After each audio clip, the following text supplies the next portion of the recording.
अस्सलाम वालेकुम। कहानी को आखिर तक पूरा सुनिएगा और अगर आप चैनल पर नए हैं तो सब्सक्राइब ज़रूर कीजिएगा। सेठ अरब चंद शहर के मशहूर मरूफ कारोबारी आदमी हैं। शहर में जितने भी बड़े कारोबारी हैं इन सब में अरब चंद सरे फहरिस्त हैं। उनकी दौलत कितनी है खुद उनको भी नहीं मालूम। अरब चंद का एक शौक़ है, जितनी भी सालाना आमदनी होती है अरब ज़्यादातर पैसों का सोना ख़रीदते हैं बिस्किट की शक्ल में। ऐसा नहीं है, अरब चंद गरीबों की मदद नहीं करते, उनकी मदद में कोई कोताही नहीं बरतते। गरीबों को रोटी कपड़ा से लेकर गरीब लड़कियों की शादी तक में हिस्सा लेते हैं। इसके अलावा वो तांत्रिक लोगों से बहुत मुतासिर हैं। पंडितों से कुंडली चेक करवाना ये उनकी ज़िंदगी का हिस्सा है। अरब चंद के 2 बेटे हैं, दोनों ही अपने वालिद के साथ मिलकर कारोबार संभालते हैं। अरब चंद ने दोनों की शादी एक साथ की थी। बड़े बेटे के 2 बच्चे हैं, एक लड़की एक लड़का, जबकि दूसरे की कोई औलाद नहीं है। उसने मंदिर में यह मन्नत मानी उसके छोटे बेटे के जब भी औलाद होगी वह इस बच्चे के वज़न के बराबर सोना तोल कर उसकी कीमत का पैसा गरीब लोगों में तकसीम करेगा। कुदरत का करना ऐसा हुआ, उसके छोटे बेटे के एक बेटी पैदा हुई। अरब चंद उस खुशी में गरीबों को खूब कपड़ा खाना बांटा और मन्नत भी पूरी की। बच्ची का वज़न के बराबर सोना तोला, फिर उसकी मार्केट कीमत लगवाकर वो पैसा गरीबों में तकसीम करवा दिया। फिर हस्ब मामूल पंडित और तांत्रिक को बुलवाया और उनसे बच्चे के मुस्तकबिल के बारे में दरियाफ्त किया। दोनों ने बच्चे के हाथ की लकीरें देखीं, पैदाइश का वक्त और तारीख सब कुछ देखकर हिसाब लगाया और ख़ामोश हो गए। आप खामोश क्यों हैं? अरब चंद ने सवाल किया। जो भी आपका इल्म कहता है वो सब बताइए। सेठ जी, अगले 5 साल तक आपकी पोती के साथ कोई भी हादसा हो सकता है और इस हादसे में जिस्म के नुकसान से लेकर जान तक का ख़तरा है। सेठ ये सुनकर खामोश हो गए। क्या इसका कोई तोड़ नहीं है जो ये साल किसी भी अनहोनी के बिना गुजर जाएं? पंडित जी बोले, होगा तो वही जो भगवान चाहेगा, मगर आपका 5 सालों में कुछ एहतियात करनी होगी जिससे ये कुंडली बदल सकती है। आप बताइए, मुझे सब मंजूर है, जो आप कहोगे मैं वही कहूँगा। सेठ ने बेताबी से कहा, आपको अपनी पोती का अगले 2 दिन में मुंडन कराना होगा और फिर अगले 5 साल तक कोई भी मुंडन नहीं करोगे। 5 साल तक घर से बाहर बच्ची को नहीं लेकर जाओगे और 5 साल की उम्र में दाखिल होते ही जिस तारीख और वक्त उसकी पैदाइश हुई है ठीक 5वें साल में उसी दिन उसके वज़न के बराबर कीमती चीज़ तोल कर गरीबों में बांटना होगा। मैं भी इसी वक्त भगवान को साक्षी मानकर वादा करता हूँ, मैं अपनी पोती के वज़न के बराबर सोना तोल कर गरीबों में तकसीम करूँगा। वक्त गुजरता गया, पोती के 5 साल पूरे होने का वक्त आ गया। पूरे शहर चर्चा हो रही है। सेठ अरबपति अपनी पोती के वज़न के बराबर सोना तोलकर गरीबों में उसकी कीमत को तकसीम करेंगे और उस दिन गरीबों को खाना और कपड़े भी तकसीम किए जाएंगे। प्रोग्राम में 1 दिन रह गया, सारी तैयारी मुकम्मल हो चुकी। पुलिस महकमा भी पूरी तरह चुस्त व दुरुस्त हो गया। चूँकि वज़न होने वाला सोना काफ़ी था, तकरीबन 8-9 किलो सोना 3-4 करोड़ का बैठता है। उसकी निगरानी भी बहुत ज़रूरी है। खुफिया पुलिस के लोग कई रोज़ पहले ही से ही शहर में गर्दिश कर रहे थे, कहीं किसी गैंग की बुरी नज़र तो नहीं है माल पर। एक बहुत ही यकीनी ज़राए से मालूम हुआ 2 गैंग हैं जो अपने अपने तरीके से डकैती डाल सकते हैं, इसलिए चारों तरफ पहरेदारी मजबूत कर दी गई। अगले दिन प्रोग्राम भी शुरू हो गया। कुछ रिश्तेदारों के अलावा सेठ जी ने शहर के मुअज्जिज़ मेहमानों को दावत भी दी। इसके अलावा हज़ारों गरीब लोग भी सामने कतार में इस नज़ारे को देख रहे थे। पहले गीता पाठ हुआ, फिर यज्ञ हुआ और उसके बाद एक पल्ले में पोती को बिठाया गया, दूसरे में सोना रखा गया। पला बराबर होते ही बच्ची को उठा लिया गया, फिर सोने का वज़न किया गया। कुल वज़न 8 किलो 850 ग्राम बैठा, जिसकी मार्केट कीमत तकरीबन 3.25 करोड़ बनती। सोने को एक खूबसूरत बॉक्स में महफूज रख दिया गया, जिसको सेठ जी के नौकरों ने अपने कब्जे में ले लिया। फिर गरीबों को कपड़ा बांटा गया और इसके बाद खाने का आगाज़ हो गया। सारे लोग बहुत खुश थे कि अचानक प्रोग्राम की जगह से 50 मीटर के एक खुले मैदान में बहुत बड़ा धमाका हुआ, जिससे सबको अपनी तरफ मतवज्जा किया। हालांकि वहां कोई किसी भी तरह का जानी माली नुकसान नहीं हुआ। इसी दौरान एक अजीब सी खुशबू प्रोग्राम में शरीक हुए लोगों को महसूस हुई। चंद लम्हों के लिए उन सबकी आंखों में हल्का सा अंधेरा सा छा गया और मगर 15-20 सेकंड में ही सब कुछ ठीक हो गया। इसी दौरान सोने की हिफाजत करने वालों में से एक बोला, सोने का बॉक्स कहाँ है? दूसरा बोला, भाई तुमने ही तो लिया था मेरे हाथ में से। फिर कहा गया बॉक्स। एक आदमी वहीं पर बेहोश कर गिर पड़ा। पूरा प्रोग्राम में हड़कंप मच गई। पुलिस ने चारों तरफ से सारे आम और ख़ास लोगों को घेर लिया। सख्ती से ऐलान कर दिया गया, कोई अपनी जगह से नहीं हिलेगा, जो जहाँ है वहीं खड़ा रहे। सबकी तलाशी ले ली गई, एक एक चप्पा छान मारा, मगर बॉक्स का कहीं भी पता नहीं चला। अगले दिन यह खबर अखबार के पहले पेज पर थी। पुलिस ने शहर के सारे नामी गिरामी बदमाशों को हिरासत में लेकर सख्ती से पूछताछ करी, मगर नतीजा सफ़र। चंद दिन गुजरने के बाद भी कोई सुराग न मिला। पुलिस महकमे पर उंगलियां उठने लगीं। थाने के एसएचओ वैद प्रकाश, जिन्होंने हर बड़े से बड़े मामले को चुटकियों में हल कर लिया था करते थे, उन्होंने भी खुद को सरेंडर कर दिया। ये ऑफिसर बेहद ईमानदार था। ये सदमा बर्दाश्त ना कर सका और नौकरी से रिज़ाइन कर दिया, मगर कोई नतीजा हाथ ना आया। इसी दौरान एसएचओ वेद प्रकाश का इंतकाल हो गया। वक्त गुजरता गया और इस केस को 2 साल हो गए। इसी दौरान अखबार में फिर यह खबर छपी। 2 साल बाद भी सीबीआई इस केस को हल ना कर सकी। यह खबर मेट्रो में बैठा एक आदमी अखबार में पढ़ रहा है। अखबार पढ़ने वाला शख्स चिल्लाकर बोला, हमारे शहर की पुलिस भी नालायक हो गई। यह सब नमक हराम है, पैसा खा लिया होगा बीच में। अब हुकूमत कहती है जो सोना पकड़वाएगा उसे 20% कमीशन मिलेगा। माफ़ कीजिए, ये ज़रूरी तो नहीं। सभी नालायकों बराबर में बैठी एक लेडी ने इस शख्स से सवाल किया। उस शख्स ने इस लड़की की तरफ देखा। आप बड़ी हिमायत कर रही हैं। इनकी बात हिमायत की नहीं, बात असूल की है। हो सकता है मुजरिम बहुत होशियार हो, मगर कानून से नहीं बच सकता। एक न एक दिन तो कानून के हत्थे लगेगा। आपकी तारीफ, मेरा नाम सविता सिंह है और मेरा नाम विक्रमजीत है। दोनों में हल्की फुल्की बातें होती रहीं। इत्तेफाक से दोनों का स्टेशन एक ही था। दोनों उतर गए। उस लेडी ने ऑटो वाले से कहा, उदित्य अपार्टमेंट चलोगे? मुझे भी वहीं जाना है। क्या आप भी उदित्य अपार्टमेंट में रहती हैं?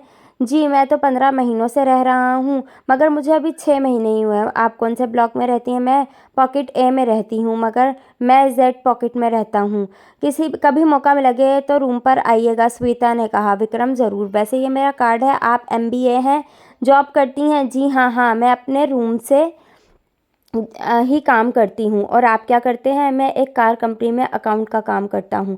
अकेला रहता हूँ। माँ बाप बचपन में ही गुजर गए। मेहनत मजदूरी करके पढ़ाई की। मैथ में अच्छा दिमाग था तो अकाउंट में जल्दी परफेक्ट हो गया। तो अब तक कुंवारे हो जी, और शायद कंवारा ही रहूँ। अच्छा, मैं चलती हूँ, बाद में मुलाकात होगी। अगले दिन विक्रम शॉपिंग मॉल में सामान खरीद की गर्ज से गया। उसने देखा सविता भी वहीं है। दोनों में हेलो हुई। जब दोनों फारिग हुए, सविता ने कहा, एक एक कॉफ़ी हो जाए। विक्रम ने कुछ सोचा, फिर बोला, ओके। लगातार इस तरह के कई बार इत्तेफाक हुआ। दोनों कहीं ना कहीं मुलाकात होती रही और ये मुलाकातें मोहब्बत में तब्दील हो गईं। और एक दिन दोनों ने शादी भी कर ली। दोनों एक दूसरे से बहुत मुत्तफिक थे, हमेशा खुश रहते थे। विक्रम ने सविता को राय दी कि नौकरी छोड़ दें। मैं इतना कमा लेता हूँ कि हमें जिससे दोनों का आसानी से गुजारा हो जाए। सविता ने इनकार किया, मगर उसने एक बात कही, हमारे घर जो मेहमान आने वाला है उसकी पढ़ाई बहुत बड़े स्कूल में कराएंगे, उसके लिए भी तो पैसा चाहिए। क्या मतलब? मैं बाप बनने वाला हूँ? विक्रम खुशी से बोला। जी हाँ, आप बाप बनने वाले हैं। तुम सिर्फ आराम करो। मेहमान की शुरू से आखिर तक की जिम्मेदारी मेरी है। मगर हमारी इतनी आमदनी कहाँ है? सविता ने सवाल किया। सब इंतज़ाम हो जाएगा, तुम बस मेहमान का आने का ख्याल रखो। बाकी सारी बातें तुम मुझ पर छोड़ दो। ओके, हाँ जनाब, ओके, जैसा आपका हुक्म। सविता ने खुश लहजे में देखते ही देखते डिलीवरी का वक्त आ गया और खुदा ने सविता को जुड़वा बच्चे दिए। दोनों खूबसूरत और तंदुरुस्त। दोनों मियाँ बीवी की ज़िंदगी बहुत खुशहाल थी। देखते ही देखते दोनों बच्चे 5 साल के हो गए। दोनों को यह फैसला करना था बच्चे को किस स्कूल में दाखिल कराएं। कुल मिलाकर दोनों इस नतीजे पर पहुँचे, दोनों बच्चों सेंट मेरी स्कूल में दाखिल करवाया जाए। नेट पर सारी मालूमात से पता चला एक बच्चे का खर्च सालाना 5 लाख और 20% पहले जमा करवाना पड़ेगा। बाकी 10 महीनों में हर 2 माह में तकरीबन 2 लाख की एक किस्त जमा करनी होगी। फिल वक्त 2 लाख जमा करने हैं, दोनों बच्चों के कर देंगे, मगर हर 2 महीने में इतने पैसे। सविता ने तशवीश भरे लहजे में कहा। उसकी फ़िक्र तुम ना करो, मैं जुगाड़ कर लूँगा। मगर कैसे?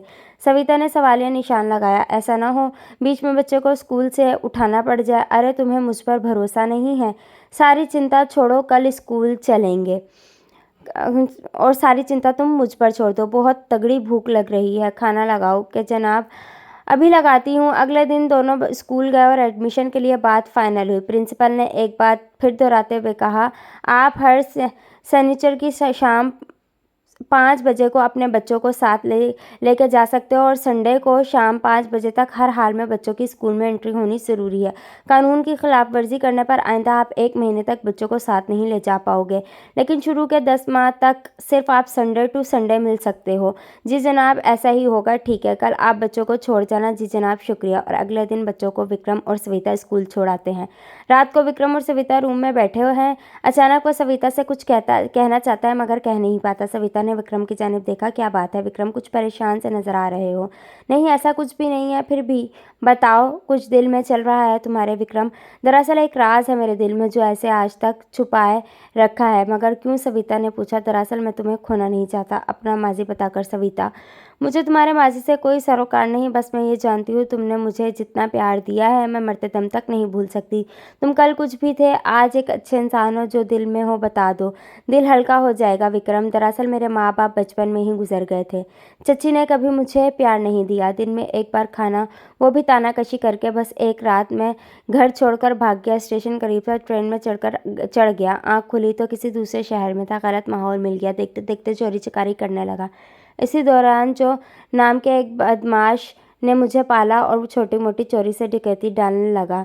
जेल में आना जाना लोकल ट्रेन से मैं चढ़ने से भी आसान हो गया। मैं ज़िंदगी से तंग आ चुका था। फिर मैंने ये लाइन छोड़ दी, लेकिन इन लोगों ने मेरा जीना हराम कर दिया था। अचानक शहर में एक खबर बहुत तेज़ी से गर्दिश कर रही थी। सेठ हरबचंद अपने पोती को सोने में तोलेगा। इसी दौरान राजू उस्ताद मेरे पास आया। बोला, ये हाथ सिर्फ साफ़ कर लो, ज़िंदगी भर कुछ करना नहीं पड़ेगा और ये काम तुम और मैं आसानी से कर सकते हैं। मैं बहुत दिमागदार में ही अब आसानी से ये काम कर सकता हूँ। पहले तो मैंने मना किया, मगर शैतान ने बकाया। सोचा कि एक झटके में ज़िंदगी बन जाएगी। मुख्तसर ये हम अपने मकसद में कामयाब हुए। राजू उस्ताद बोले, तो मेरे कमरे पर चल, मैं 1 घंटे बाद आ रहा हूँ। तमाम रात गुजर गई, लेकिन राजू उस्ताद नहीं आया। सुबह पता चला शराब के नशे में धुत रेल की पटरी से गुजर रहा था। आती हुई ट्रेन से कट के मर गया।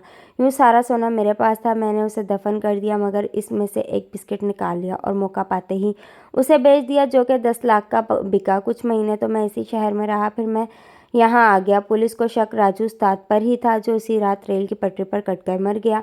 कानून की नज़रों में एक शरीफ आदमी बन चुका था। हालांकि पुरकाश नाम के एसएचओ बड़ी होशियारी से मुझे घेरने की कोशिश की, मगर वो बेचारे नाकाम रहे और इस हादसे के बाद उन्होंने नौकरी छोड़ दी और कुछ वक्त बाद उनका भी इंतकाल हो गया। अब वो सोना कहाँ है? श्वेता ने विक्रम से पूछा। वो मैं एक गड्ढे में दबा दिया है। कहाँ पर? उसी शहर के बयाबान झाड़ में, एक पेड़ के पास, जहाँ कोई भी नहीं जाता। कभी कभी गाय चराने वाले ही नजर आते हैं। तुम जब कहोगी हम चलेंगे, सविता ने कहा, एक शर्त पर। उसमें से ज़्यादातर बस हम गरीबों में बांटेंगे। मुझे मंजूर है, तुम अगर कहो सारा बांट दूँ, मुझे कोई एतराज़ नहीं। बस तुम मुझसे नाराज़ मत होना, मुझे छोड़कर मत जाना। हमारा तुम्हारा जन्म जन्म का साथ है। सविता ने विक्रम की कमर में हाथ डालते हुए कहा, ठीक है, कल हम बच्चों के स्कूल चलेंगे। यही कहने के लिए कुछ वक्त तक हम स्कूल नहीं आ पाएंगे। प्रिंसिपल साहब से दरख्वास्त करेंगे, ठीक है ना? नहीं, कल नहीं, हम हफ्ते को जब बच्चों से मिलने जाएंगे तभी प्रिंसिपल साहब से बात कर लेंगे और पीर के रोज़ शहर चलेंगे।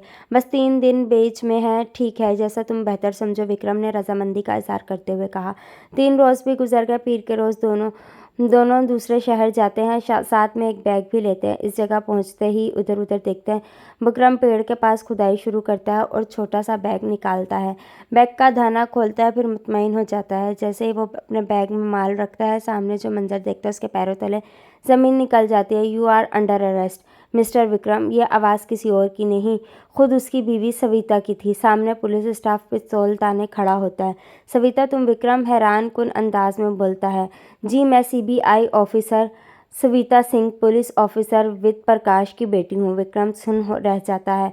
कुछ ही लम्हों में पुलिस सारा सोना अपनी तहवील में ले लेती है और विक्रम को हथकड़ी लगाकर ले जाती है। देखते ही देखते सारे चैनल पर यह खबर आग की तरह फैल जाती है। हर चैनल पर बस यही खबर। 8 साल पुरानी सेठ अरब की सोने की डकैती का पर्दाफाश। ऑफिसर सविता ने मुजरिम को अपने इश्क में फंसाकर और उससे शादी करके उसकी डकैती का पर्दाफाश किया।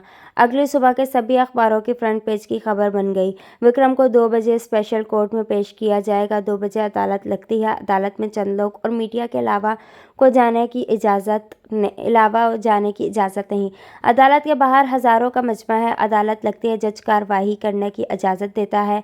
जज विक्रम से पूछता है, तुम्हारी तरफ से कोई वकील है? विक्रम कुछ कह पाता, जी जनाब, मुलजिम की तरफ से मैं वकील हूँ। पुलिस की तरफ से वकील कहता है, ताज्जुब है, अपने ही मुलजिम को पकड़वाया और आप ही तरफदारी में। अगर आपको मुलजिम विक्रम का केस ही लड़ना था तो पकड़वाया क्यों? जी आपने सही फरमाया, वो एक पुलिस ऑफिसर का फ़र्ज़ था और ये एक बीवी का फ़र्ज़ है। मगर ऐसा क्यों किया?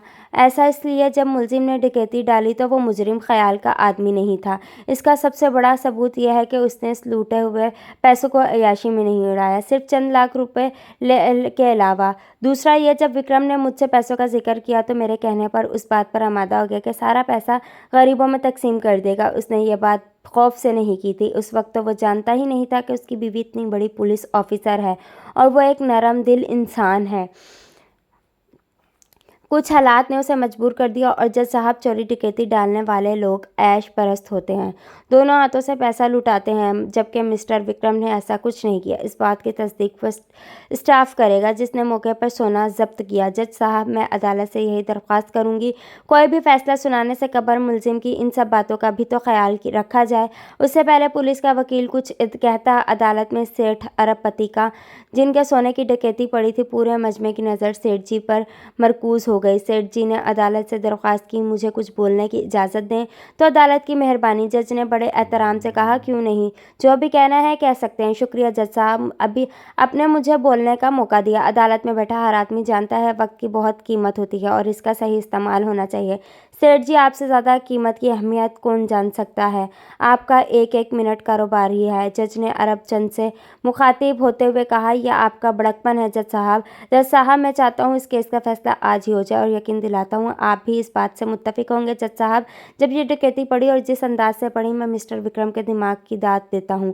बगैर किसी खून खराबे के, किसी भी तरह के नुकसान के बगैर डकैती डाली। अफसर सविता सिंह मरहूम अफसर वेद प्रकाश जी की बेटी है।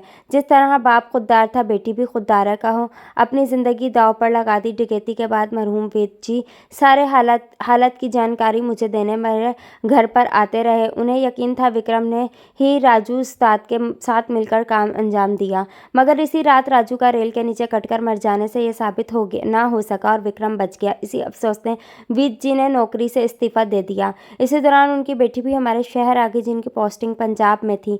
वेद जी जैसे खुददार आदमी से यह सदमा बर्दाश्त ना हो सका और वो मौके पर ही मर गए और उन्होंने मुझे अपने घर पर डिनर की दावत दी। वेद जी मेरे अच्छे दोस्त भी थे। मैंने कबूल करने में 1 मिनट न लगाया। हमने डिनर किया। वेद जी बहुत परेशान थे। उन्होंने मुझसे एक दरख्वास्त की कि ऐसा कुछ करोड़ डकैती वाला केस मेरी बेटी को मिल जाए। यह सारा मामला खामोशी से बेटी को सौंप दिया जाए, मगर मीडिया में यह बात फैल जाए कि फ़िलहाल ये केस बंद कर दिया है। ये काम आप करवा सकते हैं। ये काम हो जाएगा, जिस तरह आप चाहो इसी तरह होगा। और कुछ दिनों में ही मैंने यह केस श्वेता को दिलवा दिया, मगर अफसोस वो ज़्यादा दिन जिंदा ना रह सके। आज उनकी आत्मा को शांति मिली होगी। ऑफिसर सविता ने जिस मेहनत से अपनी ज़िंदगी दांव पर लगाकर काम किया, मुझे इन पर फ़ख्र है और शुरू से लेकर आखिर तक के एक एक मिनट की वो मुझे खबर देती रही। और ये बात भी सच है, विक्रम ने वो सारी दौलत जो लूटी थी गरीबों में बांटने को राज़ी था और मैंने भी वो गरीबों में ही बांटनी थी। इतना ही नहीं, सविता ने यह भी मुझसे कहा, जो थोड़ा सा सोना उसने बेच कर दिया है उसकी वो कीमत देने को तैयार है। अब जब वो मुझे मिल चुका है, सविता की मेहनत का फल भी उन्हें मिलना चाहिए। मेरी अदालत से दरख्वास्त है, विक्रम को रहा कर दिया जाए। मैं अपना केस वापस लेता हूँ। जज ने अपना फैसला सुनाते हुए कहा, अब जबकि इस केस की सारी हकीकत सामने आ चुकी है, जिसकी तरफ से केस दर्ज हुआ था उसने ही वापस ले लिया। मिस्टर विक्रम को सज़ा देने का कोई मतलब ही नहीं बनता। मेरी ज़िंदगी में ये पहला केस है, एक दिन ही नहीं बल्कि चंद घंटों में ही ख़त्म हो गया, जिससे आप लोगों समेत अदालत का भी कीमती वक्त बर्बाद होने से बच गया। इसके लिए अदालत सेठ अरबचंद की शुक्रगुजार है और यह अदालत विक्रम को रहा करने का हुक्म देती है और साथ ही जो पुलिस ने टोटल सोने की रकम का 20% हिस्सा सोना पकड़वाने वाले को देने का ऐलान किया था, वो 20% हिस्सा ऑफिसर सुवेता को दे दिया जाए। अदालत लोगों खाली हो जाती है। विक्रम भी अब भी कटघरे में सर झुकाए खड़ा है। सविता उसके पास जाती है और कहती है, विक्रम, मैंने जो भी किया अपने फ़र्ज़ की खातिर किया, मुझे माफ़ कर दो। माफ़ी तो मुझे मांगनी चाहिए। आज मुझे फ़ख्र है मैं ऐसी बीवी का शौहर हूँ जो फ़र्ज़ शनाज़ है। पीछे सेठ हरबचंद खड़े हुए सारी बातें सुन रहे थे। वो आगे बढ़े और बोले, बेटा विक्रम, आज से तुम्हारी नई ज़िंदगी का आगाज़ होता है। तुम कल से मेरी फैक्ट्री में सुपरवाइज़र का काम करोगे। मगर सेठ जी, मैं तो कम पढ़ा हुआ हूँ, तभी तो छोटी नौकरी मिल रही है। अपनी इंग्लिश सुधार लो, आपकी तरक्की भी हो जाएगी। चलो आज का खाना मेरे घर पर खाना। सब हंसते हुए अदालत से बाहर